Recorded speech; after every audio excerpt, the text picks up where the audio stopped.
Well, good afternoon, everyone. Dr. Jacqueline King here. I am the founder and CEO of Black Women Empowered, and we interview amazing people doing amazing things. And as I say always, today will not disappoint you. We have my friend, my little brother, Mr. Keith Impossible Brown. How you doing, Mr. Brown? GOODJOB, good job, good job. And we serve a GOODGOD, a good God, good God. I am so delighted, ignited, and excited to be with the incomparable, illustrious Dr. Jubilant, Justified Jacqueline King. I'm sending you some virtual hugs right now. I'm so honored to be with my big sister, my colleague, my comrade, my friend. I'm just so honored to be on the BWE platform once again. Well, we loved you, and you always brought it. You bring it wherever you go, and that's one of the things that I absolutely love. I know you're going to give 1,000%, and it doesn't matter what platform you are on, and that's what makes you separate you from the rest. So let's go ahead and get started because I know a little bit of your story. So in school, you was like chit, chat, chit, and they wanted to shut you down. Talk about that. Absolutely, absolutely. You know, I'm called Mr. Impossible today, but there was a time in my life where I didn't feel as if it were impossible. It was impossible. I was labeled special ed. I was labeled at risk primarily because, you know, back in those days, I talked too much. I was very hyper and I wanted to give all the answers. But ironically, those are the same traits that now take me across the world as a world-class speaker, author, director of external affairs in the Georgia Senate, coach, and award-winning trainer. And so it's amazing how the systematic label has now given me a global label of empowerment. I can recall teachers saying, Keith L. Brown, you talk too much. Now I get paid to talk. And so it is just so amazing how God can shift the atmosphere in our lives and use all of those things that are systematically negative to be spiritually positive and give us the influence in the earth while giving him the glory and honor. So yes, I was labeled special ed, mislabeled. And so I travel now and I tell children and young people across the globe that you might have been labeled and mislabeled. You might have been labeled special ed or LD or ADHD. You're not dumb. You're not stupid. You are brilliant. You just learn at your own pace. You learn at your own level, and you will go from impossible to impossible as long as you stay focused. I love that. And that's, you always bring a positive message. And as I see it, especially since the pandemic, our kids are really, really suffering. That homeschooling did not work. It hasn't worked. And so where are we today? You have your finger on the pulse of the schools. Where are we today with the education in our kids? Absolutely. Well, one of the things we were able to do is I was able to train a lot of educators during this pandemic. As you know, we shifted to virtual learning. And as you stated, it was disastrous in many cases on so many levels. As a matter of fact, the in-person learning was difficult for a lot of our kids. And so imagine now they have to shift to a virtual platform where the technology is not all of that great. They don't have that physical touch of that teacher. They don't have the atmosphere of or the opportunity to be in a classroom with their peers. And so now they're missing out on the social aspects as well. But we understand that we were promoting safety first, and we understand that the virtual learning was the best option. But I always encourage those teachers to be engaging. You have to be engaging on that platform. And so you have to start that day with music. Start every day on that virtual platform with music. You want them to turn those cameras on. You want them to unmute those mics. Well, you got to get them up and ready and fired up. And I had this saying that I would give to school districts and parents, and it was called from the bedroom to the living room. Now that's your classroom. So get ready. From the All right. bedroom to the living room. That's your classroom. So get ready. And what that meant was we had to make certain that our scholars were not under those covers, that they got to get up out of the bed. You got to send them to the bathroom first and take care of that hygiene. Make them get dressed as if they're leaving the home. Now, with that being said, I'm very sensitive to the reality that so many children, all they had to learn was in the bedroom because they didn't have a living room. And sometimes the living room doubled as the bedroom. And so my goal was to tell those parents, find an area in the home where they didn't have any distractions. Turn those televisions off, turn the radio off, and let them have an area that's just their area, their office that they can own, a section where they can learn. And once again, when we did that, I encouraged those teachers, you have to engage them with that music. And then before you start any lesson, you have to start with social emotional learning. You have to check on their emotional being. You have to check on their mental pulse. What are they feeling like? Because we talk about the trauma that we face as adults, but nobody realizes our children had trauma. Our young people had trauma. And so I implore those teachers in those school districts that are still virtual at this time, before you start out creating a path for math, or forming an alliance with science, or becoming buddies with social studies, or having a heart with language arts, start with their mind, start with their heart. Make certain that you do a social emotional wellness check on our children. And so what we're seeing now is that we are hopeful that our teachers are engaging them more, because it's so difficult to be a teacher in America right now. Oh gosh, I give a shout out to all of our educators. I give a shout out to all of our administrators, just everyone is, because it's so difficult now more than ever before. So shout out to all of our education professionals. But I will say this, if you're on that virtual platform, they got to utilize the chat. They got to utilize the chat. Let those young people chat. Go in the chat. Write those answers down. And people say, why the chat? Because it's like texting. And we know how our children and young people like to text. So what we're able to do now is take their real life experiences and bring them to a virtual platform. And now as they're coming back in person, Dr. King, we're letting them know we got to stay masked up, keep looking up, never give up, and be fired up. Masked up, keep looking up, never give up, being fired up. And in our home, we also stay prayed up. That's first. So that's key. That's key. Absolutely.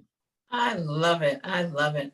So in the poorest communities, my dad used to drive school buses. And so one of the things that they did was a lot of the kids in the projects didn't even have Wi-Fi. They put Wi-Fi on the buses, and they sat there for 8 hours so the kids can get the Wi-Fi. How effective was that? Well, one of the things that we have found is that for those communities that were able to have access, it was effective. But here's where we have to hold our legislators accountable. And I'm a director of external affairs in the Georgia Senate. And what we made certain was, if you have a legislator, he or she has to make certain that his or her district, everyone has Wi-Fi. I don't care if you're in a rural area, the poorest community, those children and young people, they deserve Wi-Fi. And if you can't get it out to their homes, then you have the capacity to at least put those children and young people on buses and take them to buildings where they are socially distanced, where they can have access to Wi-Fi, because our children deserve it. And we do understand that many of our Black and brown babies are amongst the most underserved in the country. And so we have to keep our finger on the pulse. Our faith-based leaders have to open their doors as well. And our kids can learn in those faith-based institutions and be socially distanced, of course, but anywhere that they can go and they can have access to Wi-Fi while being socially distanced, it's going to take our elected officials, It's going to take our faith-based leaders, our community activists to work together to make sure children, young people, and families have what they deserve. And that also means the Board of Education has to be accountable as well on how they spend those dollars. So it's very important. It's very important that moving forward, that our children have two things: access and exposure. Access and exposure, because if they don't, we'll see what we saw much of the last year and a half, where education in our country has been what? Non-existent. It was basically a wasted year. And so that's why I believe no district should have been failing kids. Okay, no district should have been holding kids back. Okay, this was just a year that America is going to have to say, listen, the COVID-19 came, but we cannot hold our babies back. They cannot be left back.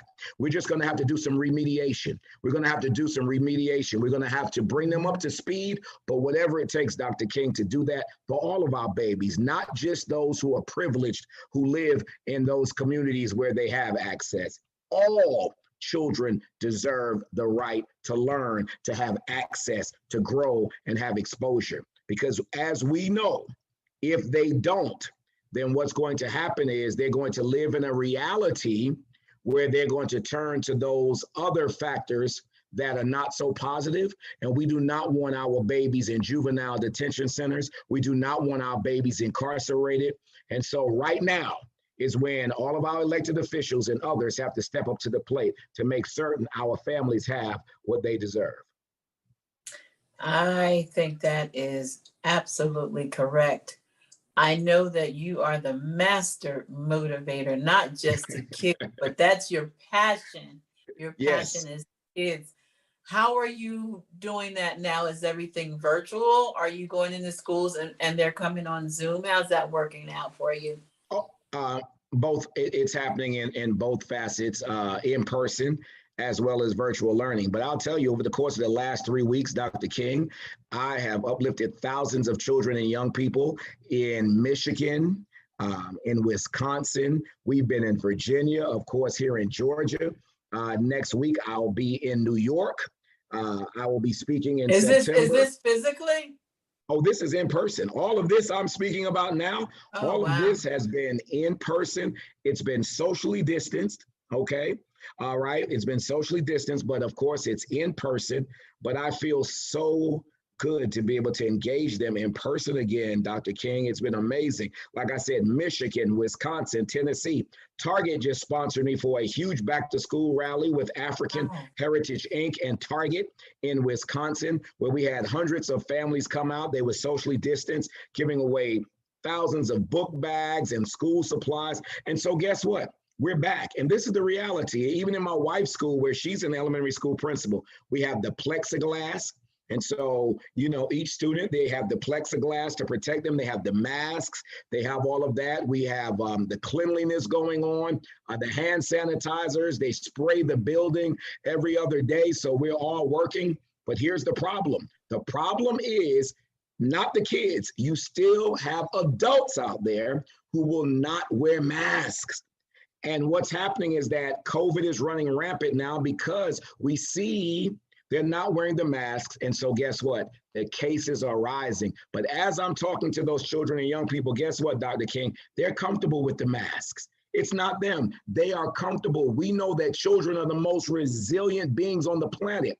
It's the parents who we have to get to. And so I'm calling on parents and I'm imploring these parents, make certain that your child is wearing the mask. And they may say, well, you know, we don't want them wearing masks. That's taking away our freedom. I would rather they have masks and be a little uncomfortable, because you know what's more uncomfortable than them wearing the mask? COVID-19.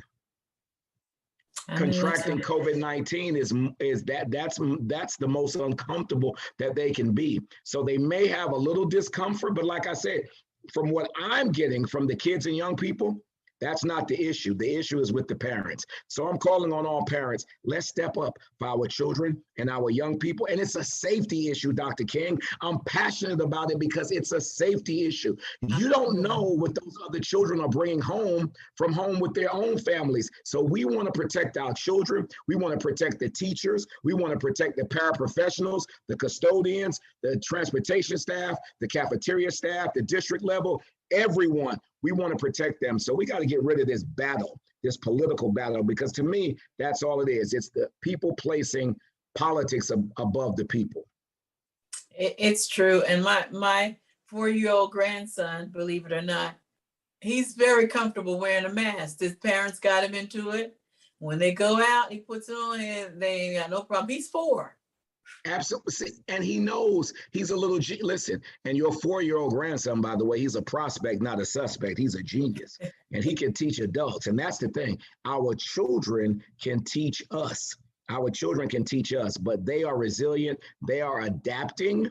And I just believe that as long as we stay masked up, we will see a reduction in the numbers. And of course, I can't tell anyone what to do, Dr. King, but I will say this. I'm an advocate of being vaccinated. I've been vaccinated. My family members have been vaccinated in our home because we have our beautiful mother who's battling Alzheimer's. We want to make certain she's safe because we know in the elderly population, she's one of the most vulnerable, okay, as well, and most at risk to contract COVID. So whatever we have to do, I understand it's not about me. It's not about me, Dr. King. It's about you. It's about my neighbors. It's about my family members. It's about the hundreds of thousands of people who I come in contact with and will come in contact with in person over the course of the next 3 to 6 months. It's about others. So I have to protect myself first. Then I have to go out and then be a good disciple as it relates to helping to save lives. Well, I think that things are changed. The needle has moved just a little bit with people dying and upticking. So I think it's not like overwhelming amount of people that are getting vaccinated, but it has gone up a little bit because this is real. I was reading an article on LinkedIn. I don't know if you saw it. This family, African-American family, went to Mexico. Did you see that? They went to Mexico. And the husband, they all got COVID, but the husband, did you see that article? That's crazy. It is. You go to Mexico and you're not vaccinated. That is absolutely ridiculous. And he couldn't get he almost died. Right. But see, that's the thing, Dr. King. We're hearing more stories like that. I will go out in public. Dr. King, I'm going to some of these venues. You go in restaurants where people are not masked up. They're having concerts. Football is back. They're about to pack these stadiums. They're going to pack these stadiums and how many people are going to have on masks? So we see, you see the beaches. You see the beaches still until Labor Day, right? You see the beaches where, guess what? So many people aren't wearing masks. My wife and I, we were walking in the park the other day. There was a large soccer match. And I will tell you that it looked as if 90% of the crowd did not have on a mask. And, you just want to run up to everybody and just put on masks. You put masks on everybody. Of course, you can't do that. But I just believe that as a country, we're in denial. I believe that as a country, we're in denial and we don't believe that COVID-19, this pandemic is as deadly as it is, but it is. And I'm glad you said what you said. It's real. It's real. I've been to Zoom funerals of family members who've lost their lives. Yes, right. I've lost dear friends to COVID-19. One of our local educators, he was 36 years old. He lost his battle to COVID-19. Like I said, I had a dear friend, 44 years old, a master barber, a community advocate, in June lost his battle to COVID-19. So I want your viewers, your listeners to understand this is real. This is nothing to play with. It's nothing to debate about. You need to be vaccinated, and I can't tell you what to do, but the science shows. And so people will say, well, Mr. Brown, if you're a man of faith, why do you need a vaccine? Because he gives me wisdom. as a man of faith, God gives me wisdom, okay? And while a vaccine is not 100% sure, it gives the odds, the odds are much higher in my favor when I am vaccinated. Someone asked me on the radio the other day, well, Mr. Brown, do you know the side effects for getting the vaccine? I said, well, I don't know the side effects for getting the vaccine, but I know the side effects for not getting the vaccine. And You know what? I one of just those said could be that death. too. I said the same thing. Yeah. So, you know what? You stepped right into my next question. I was going to say, what do you think about these faith leaders that are, actually, I don't know if you know, you probably do because you know everything. About 30 bishops died in the Church of God in Christ from COVID. Wow. Did you know that? That I didn't know. That's about 30 of them. That was when it first came out because they was talking about the Lord was going to take care of them. Well, how do you feel about pastors that are telling their parishioners, don't worry about it, God's got us? What do you feel about that? I think they're going to be held accountable. They're going to be held accountable at a higher level because, the Bible speaks to, especially Isaiah 61:1, where, the Spirit of the Lord is upon me and I was appointed and anointed, okay, to heal the brokenhearted, to loose the shackles of those who feel as if they were bound, and to lift the spirits of the brokenhearted.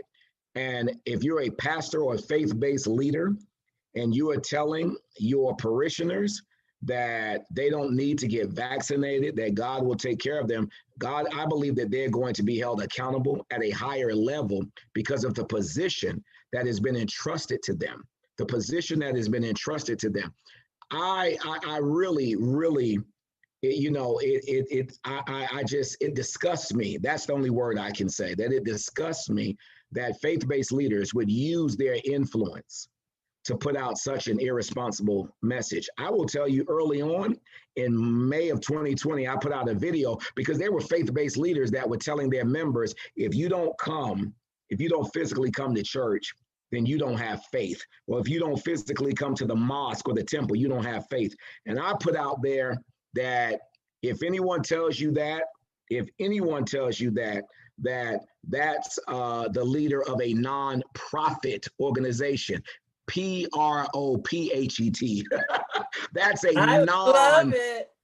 a non-profit organization. And I told those members and those parishioners, I was blowing up social media by saying, you can pay your tithes online.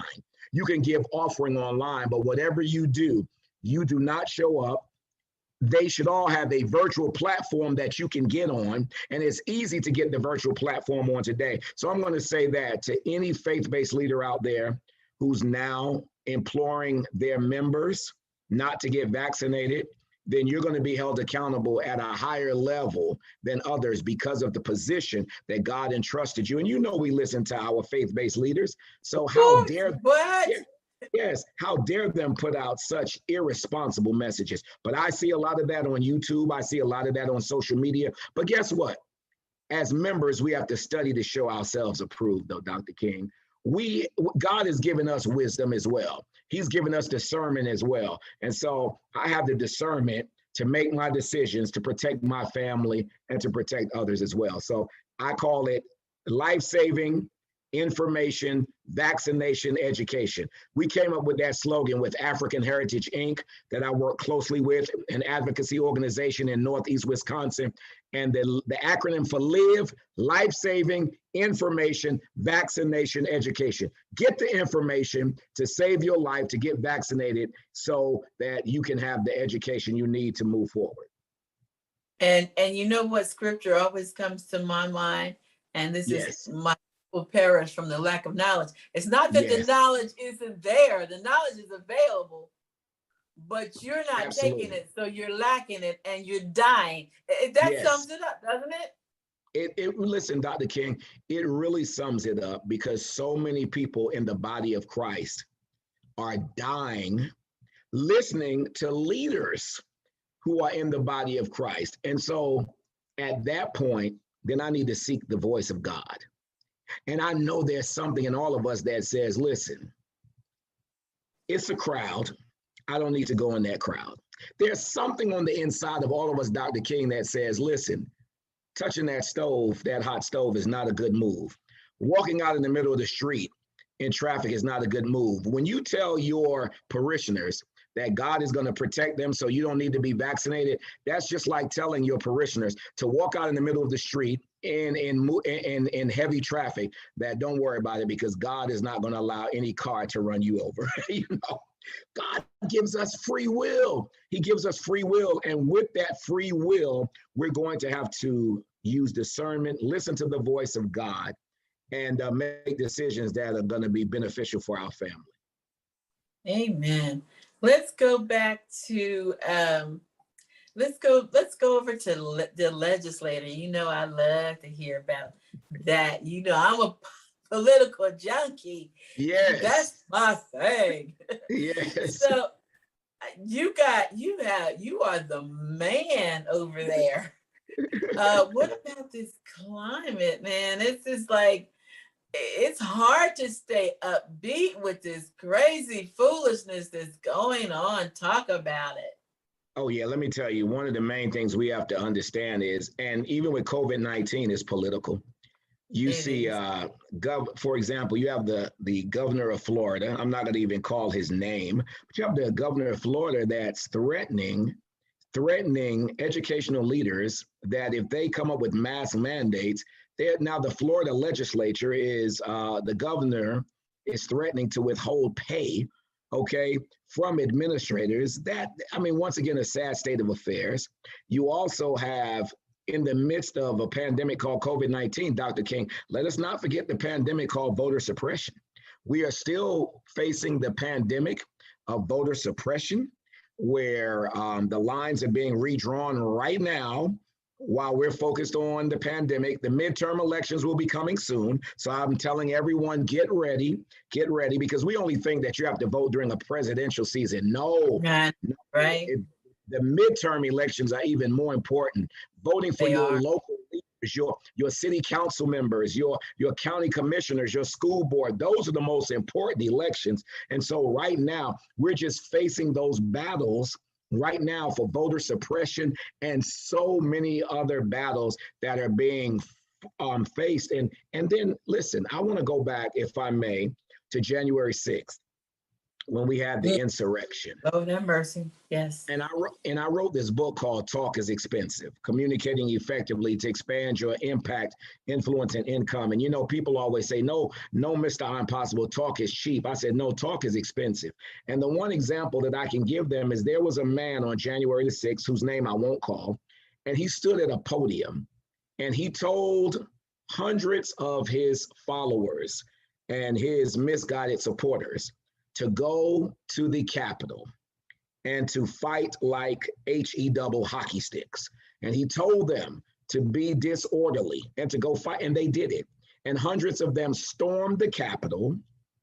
There was death on that day, billions of dollars in destruction, Capitol Police run over, and it was a sad day in America, but it was his talk that sent them to do this. It was his talk that sent them to bring chaos in the nation. Now, we all know if that was a protest for educational and social justice, we do know if most of those individuals were Black and brown citizens, that there would have been a bloodshed like we probably have never seen. And so people would still be in jail. Please. Oh, absolutely. Absolutely. But here you have congressional leaders who are saying that it was nothing but as if they were visiting the Capitol on a tour. So they're in denial once again. And so listen, the political landscape in our country is one of mass division. And the last individual who left office, although he's physically gone, the residue of his horrible administration still is left behind. So I'm encouraging all of your listeners and your viewers at Black Women Empowered. If you're not registered to vote, you need to register. If you're registered, you need to vote in the midterm elections, because at the end of the day, policy rules the world, and those who make policy rule the world. So policy is everything. What about there's a lot of faith-based leaders that still like him or love that particular party. What do you say to them? Because I can't understand it.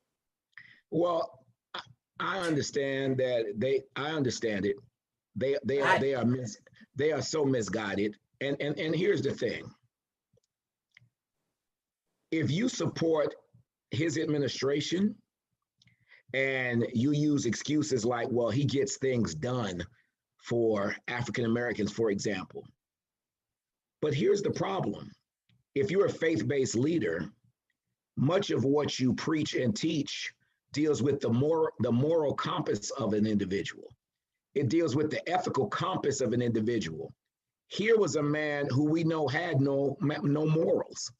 He had no ethics.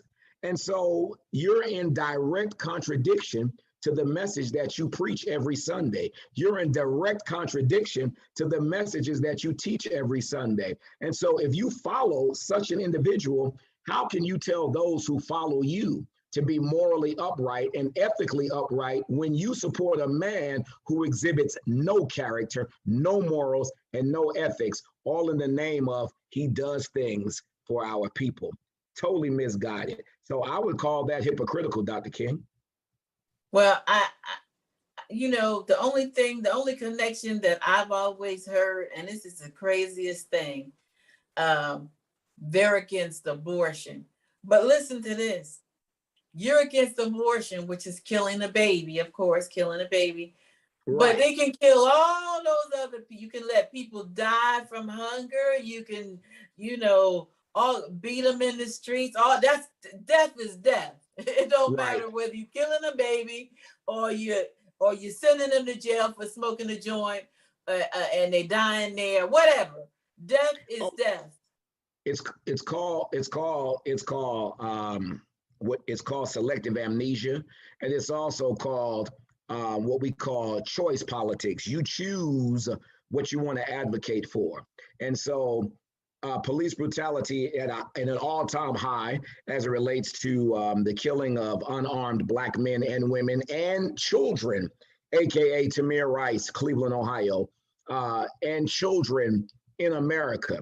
And so you come up with the issues that are convenient for you, but you ignore the issues such as systemic racism, such as social injustice, such as poverty and hunger and other societal ills that we in the body of Christ should be standing up for. And so, like I said, for any faith-based leader that would support that individual in good faith and good conscience, that lets me know that something definitely is wrong on the inside of them, because there's no way you can support this individual, okay, and not have a heart issue and, quite frankly, a head issue as well, Dr. King. I believe they need to get some help, and I believe that they are in denial. And once again, they're going to be held even more accountable because they're not just leading their families. In many cases, they're leading congregations with hundreds and some of them thousands. And that means that you're leading your parishioners down a path of destruction,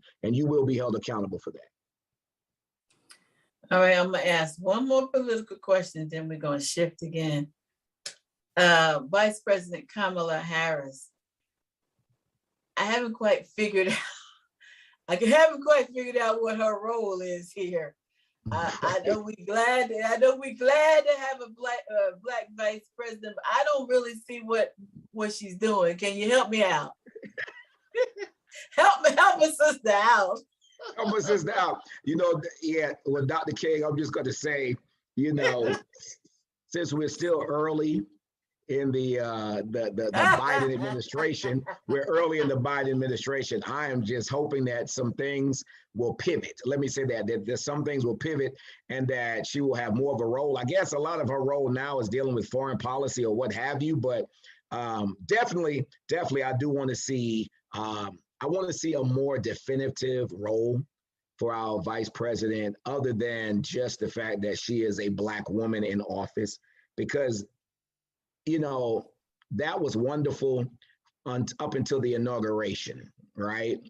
But now we're definitely going to have to see the fruits of her labor, and we're definitely going to have to see, I guess, more of the issues that we care about that are going to impact not only Black and brown people, but on a universal level. So I am like you. I am hopeful that she will have more of a defined role that we can see the relevance in Vice President Kamala Harris. Absolutely.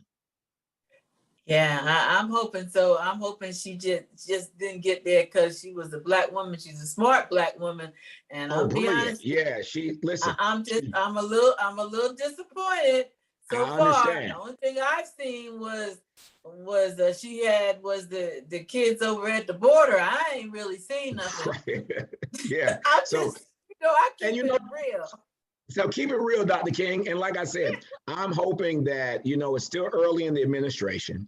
And so I'm hoping, I am hoping, Dr. King, that there is a pivot, there is a shift, and she has more of what we will call a relevant role. And I know that the pandemic is shadowing everything. And I'm sure that she's doing some valid things that have not been publicized, but we want to see more of those things that we don't have to go deep and do research for. So I get it. And I feel you, Dr. King, on that. I feel you on that. It's great to have her in office, but yeah, we definitely want to see more than just saying we had a Black woman as Vice President of the United States. Absolutely. Okay. So my last question is, so Black Women Empowered, you've been with us for a long time now, and Yes. We are just glad that you are part of our network ministry. So I get a lot of pushback from non-women of color why we need Black Women Empowered. We are divisive, we are racist, and it's not fair. What say you? Here it is in a nutshell. I'm going to take it to historically Black colleges and universities, for example. Anytime you hear from a historically Black college and university, that university has to run down all of its accolades. That university has to run down all of the programs it offers. But a predominantly white institution doesn't have to do that, because everyone just automatically assumes if it's a predominantly white institution, then it's at the highest level of the educational spectrum. Our HBCUs, on the other hand, we have to prove that we are relevant. If your platform were just called Women Empowered, it would be saturated. And when I say it would be saturated, it would be a melting pot. And the dangerous part about a melting pot is that everything supposedly melts and it all comes together. But here's the issue. We lose our authenticity.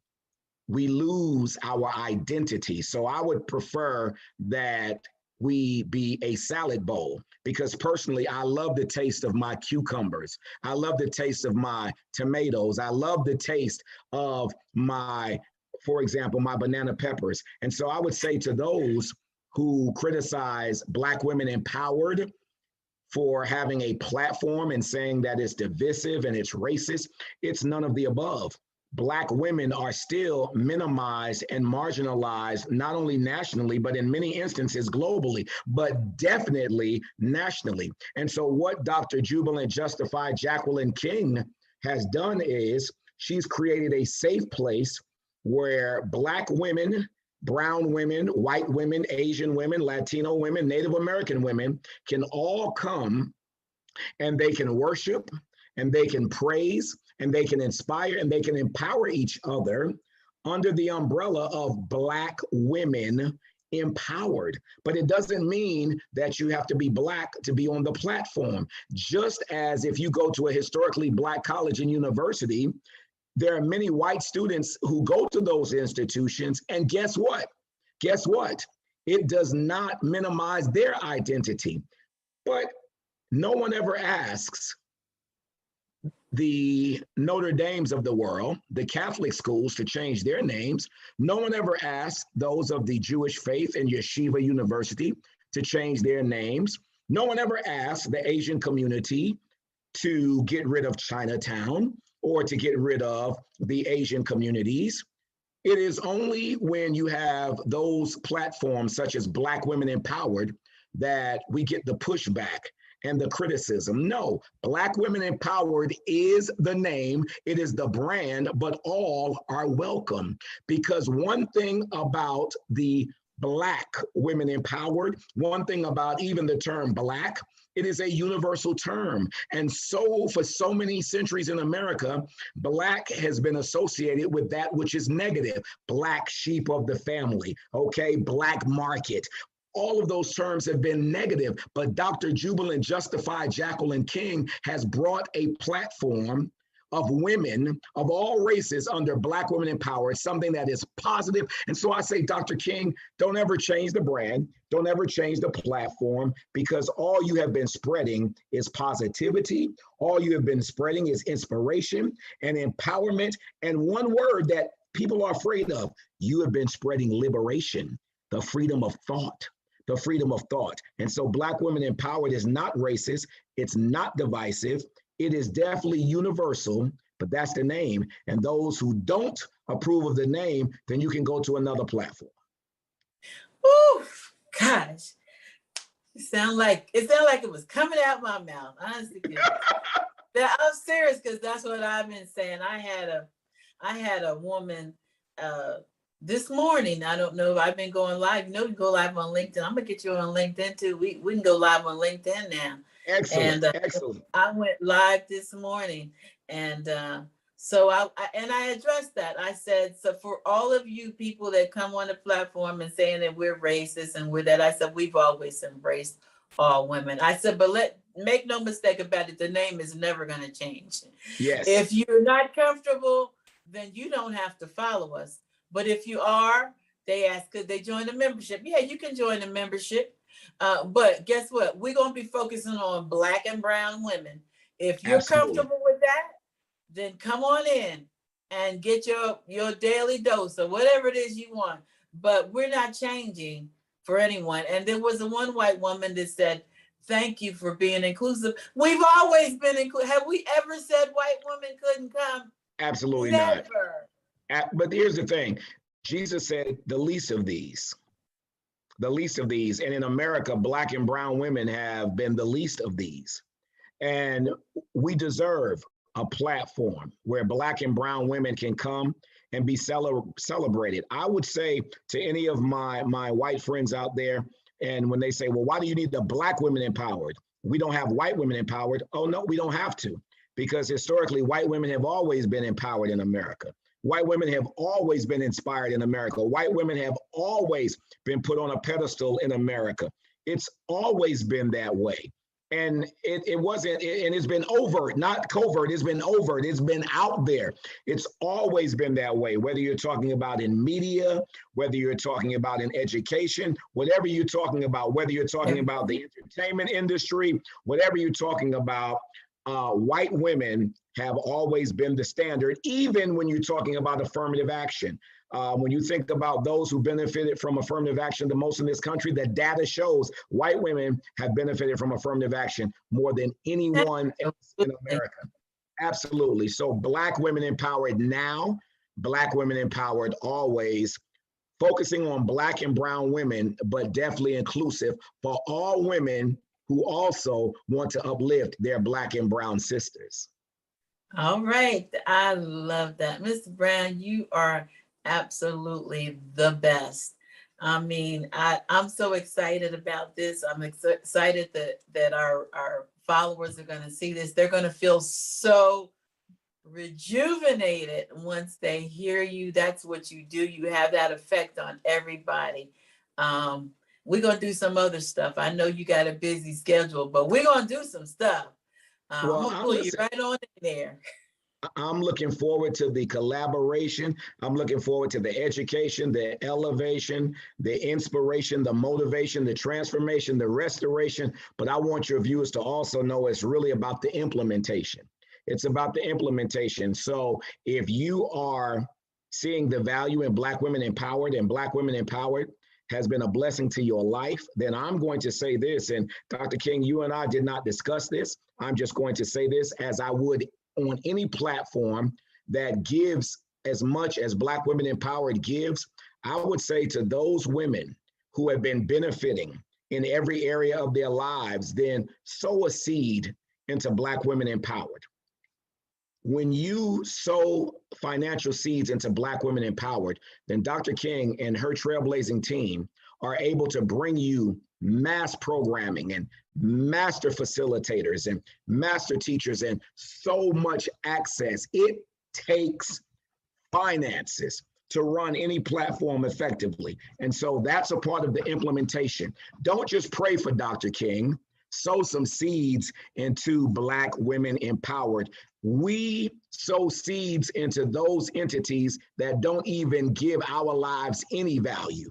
We'll do that, but it seems as if those entities that give us the most value, we don't want to invest in that. So I'm saying invest in your inspiration, invest in your empowerment. If you really love and value Black Women Empowered, then not only pray for the platform, invest in the platform so the platform can expand and so women nationally and globally can get the same experience that you have. So financial seeds into Black Women Empowered, because Black Women Empowered is sowing seeds into the life of you, your family, and helping you to build legacy.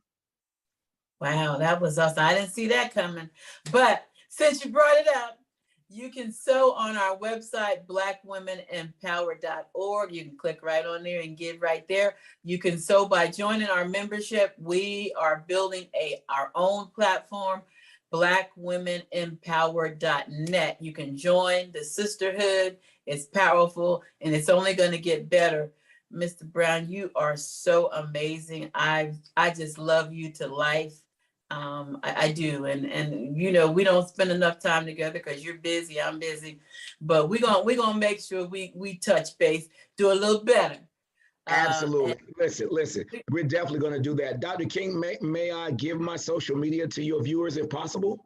Give them all your social media. I want you to share your book, because how they can do your books, your social media, any training you have, anything you want to share, you go right ahead. Well, thank you so much. I can be followed on Twitter at Keith L. Brown 1911. That's Keith, Keith L. Brown 1911. On Instagram at Keith L. Brown _. Instagram Keith L. Brown _ On Facebook at Keith L. Brown, Mr. I'm Possible, and Keith L. Brown 1911. My YouTube channel is Keith L. Brown 1911, and my website is keithlbrown.com.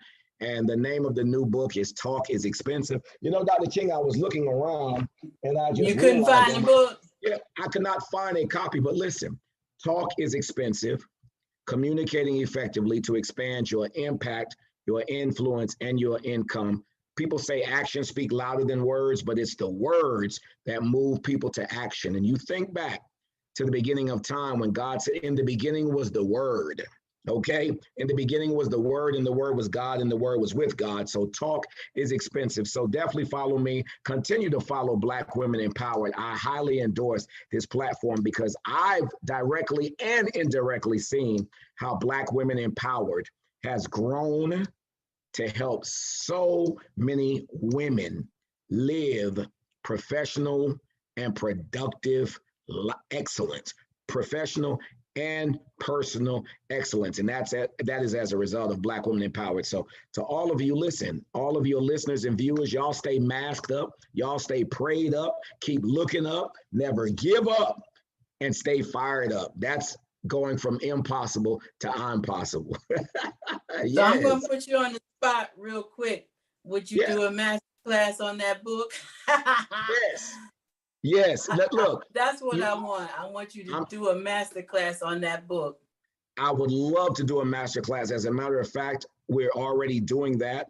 And if I'm doing that in educational and government circles and family advocacy circles, I would love to do more of that in the faith-based arena. And we definitely want to start with Black Women Empowered. So the answer to that is yes, we can definitely do a master class on talk is expensive, communicating effectively to expand your impact, your influence, and your income. Because when you expand all of that, then you can definitely sow more into Black women empowered. Because it's just a law. It's just a law of reciprocity.